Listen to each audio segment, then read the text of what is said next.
servidores, voluntários do MAP, que fazem aqui a composição dessa instituição que acolhe, esclarece, ampara, movimento de amor ao próximo. Agradecemos a você que volta agora nesse nosso segundo bloco.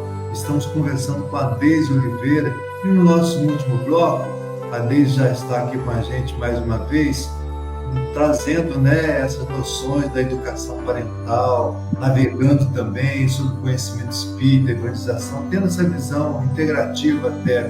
E nós deixamos uma questão que é muito recorrente, quando a criança, ela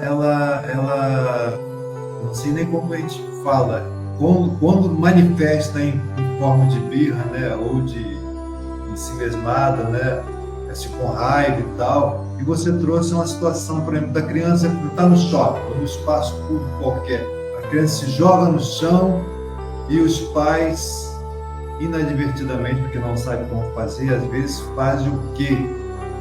O que os pais fazem, o que eles não deveriam fazer e o que eles deveriam fazer. Deise, o desafio é contigo.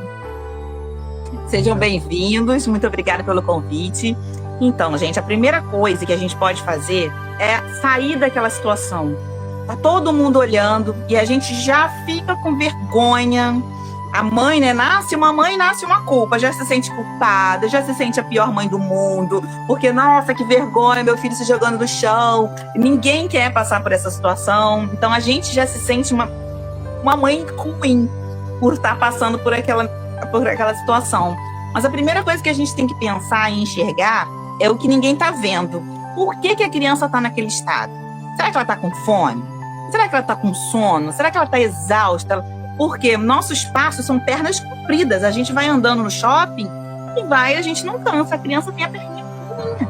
E ela está andando, tem horas que ela já não aguenta mais, ela está exausta. Só que a gente não percebe.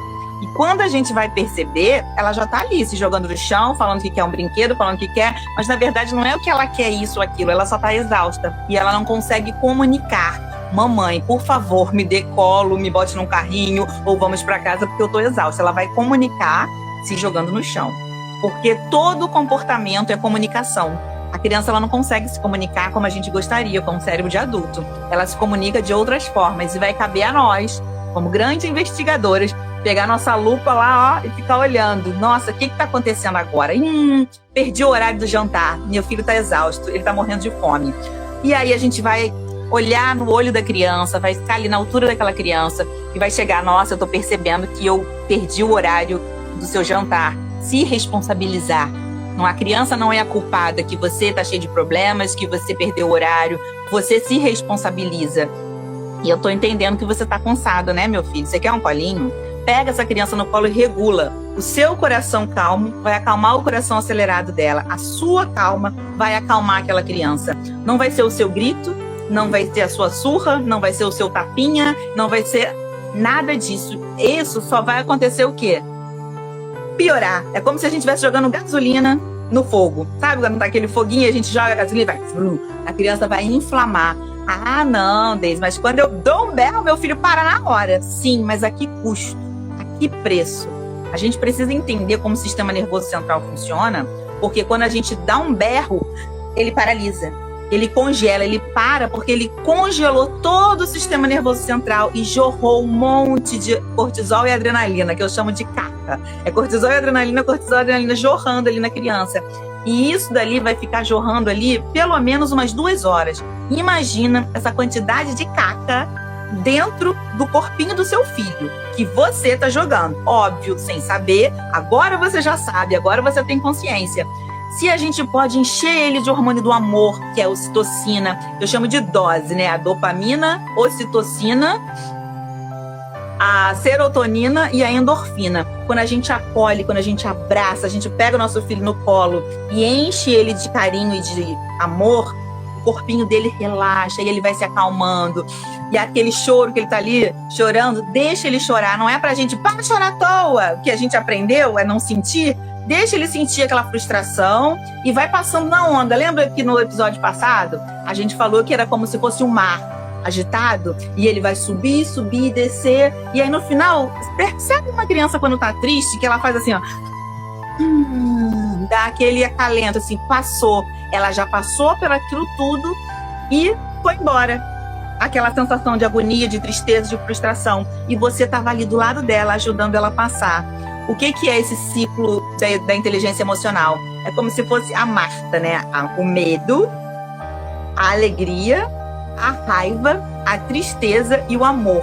Ela passa por todo esse ciclo e aí ela completou. E ela não vai mais, ela já sentiu todas aquelas emoções no corpinho dela e passou. Agora, quando a gente não tem a permissão de sentir, isso vai grudar em algum lugar do nosso corpo. E o corpo vai guardando as marcas, e essas marcas vão se transformar em doenças. Essas marcas vão se transformar em colesterol alto, em pressão alta, em problemas cardíacos e, principalmente, as doenças psiquiátricas, psicológicas, né? Síndrome do pânico, crise de ansiedade, porque a gente não faz isso uma vez durante a infância inteira. A gente faz isso diversas vezes, repetidas vezes. E é por isso, quando já temos crianças com... tem TOD. O que é o TOD? É o transtorno opositor desafiador. Eu aprendendo isso como psicopedagoga, eu já consigo ver, e vários psiquiatras também confirmam, que ele não existe. Existe um ambiente tóxico, onde a criança o tempo inteiro fica precisando desafiar aquele adulto para mostrar o que ela quer. E quando a gente tem um ambiente onde a criança pode ser ela, onde a gente consegue ter igual valor, igual dignidade para a criança, já não existe mais o TOD. Existe geneticamente? Sim.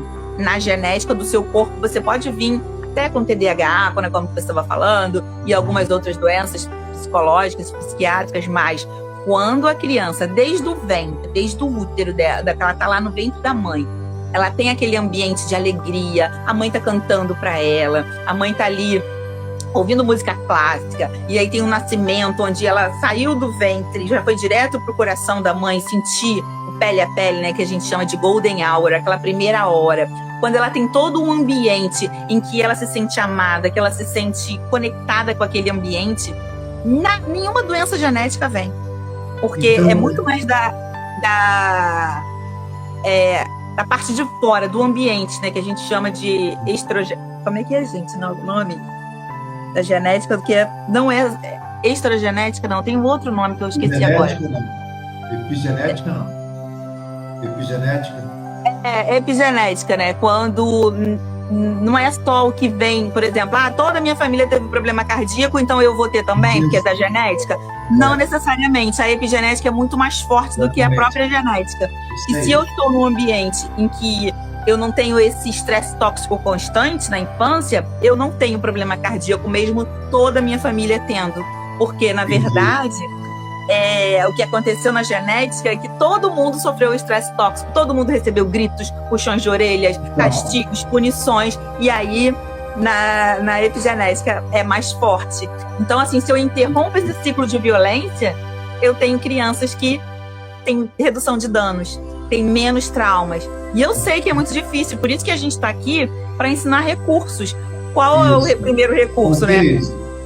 Pode falar. Conclui, que eu tenho uma provocação para te fazer. Conclui, então, essa teu pensamento.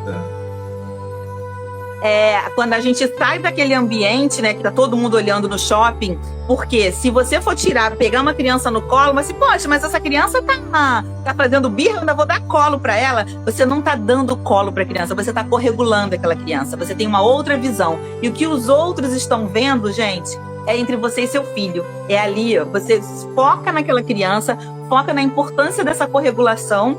E como que eu vou estar corregulada? Eu preciso ter recursos antes, né? Por isso que, assim, a respiração, a meditação tem que estar em dia, porque isso aumenta a nossa janela de tolerância. Aumenta o nosso... Pode falar agora. Então, olha só, você está mostrando esse outro lado que normalmente não é visto. Mas aí a gente está aqui recebendo as perguntas, né? As pessoas mandam as indagações, mas, assim, a pergunta é o seguinte, né? Esse é o lado que as pessoas não conseguem ver e agem de maneira equivocada. Mas pode existir, de fato, a birra com outro sentido, por exemplo, assim, né? Quando a criança, né, ela mantém sob controle dos pais, né, comportamentos antigamente a gente fala de comportamentos inapropriados, né? Pode ter isso, né, esse aspecto também, por exemplo, assim, tudo isso que você está falando está sendo considerado. Mas, além disso, pode ter um momento em que, de fato, a criança ela consegue realmente se impor, mesmo que inconscientemente, né, num comportamento inadequado, ou tudo pode ser explicado nessa perspectiva que você falou. E o nosso tempo está indo embora já rapidinho. Sim, quando a gente consegue entender sobre o cérebro da criança, que a criança é imatura, ela não tem ainda esse córtex neofrontal formado, a gente consegue entender que ela não está fazendo de propósito, ela não está fazendo para nos irritar, ela só não tem outra opção. Era como se ela estivesse vomitando. Quando você está vomitando, não adianta alguém falar, para de vomitar. Você não consegue parar de vomitar. Você está vomitando. Então você tem que deixar a criança vomitar, aquele vômito emocional todo ali, e você tá ali do lado dela, acolhendo e amparando ela. Para quando depois que ela terminar de vomitar, e aí sim, você vai corrigir, você vai se conectar, a conexão depois de passar aquele momento. Depois de passar aquele momento. Não, aquele momento não é o adequado para você corrigir, para você dar sermão, para você gritar, e para você. Os depois entenderem que os educadores estão colocando, você está dizendo, não é a ausência de orientação educativa. Você não está dizendo isso. Tem que maneira alguma, pelo amor de Deus. Qual é o momento ou não de fazer isso, né? E aí, Deise, nós estamos encerrando já o nosso segundo bloco, passa rapidinho, né? O que mais você poderia dizer para os pais, assim, que aflitos, né, não tiveram aquela educação, estão lidando com esse desafio agora tão grande, né? O maior cuidado que eu peço é para a gente não sair do autoritarismo e ir para a permissividade. Muita gente a gente vê hoje, faz o que você quer, eu não tô nem aí, porque isso aí é negligência, gente. É muito pior para a criança pais negligentes do que pais autoritários, porque ela se sente totalmente abandonada. Fazer tudo que a criança quer é negligência, é abandono. Então não façam isso, né? A gente está aqui no equilíbrio, pendulando um pouquinho para cá, um pouquinho para lá, mas jamais nas extremidades. Não adianta sair do autoritarismo e ir para negligência, porque não vai ajudar seu filho. A gente precisa ir para o caminho do dia. Nós estamos terminando esse segundo bloco. Se você tiver tempo aí na sua agenda, a gente vai para o terceiro bloco, para falar sobre permissividade e o autoritarismo, ok? Então, com certeza. A gente volta mais aqui alguns instantes para entrar no terceiro bloco falando sobre autoridade ou permissividade. Qual o ponto de equilíbrio aí? Ok? Isso. Até a próxima, então, o nosso internauta aqui pelas redes sociais. Até já. Tchau, gente. Obrigada.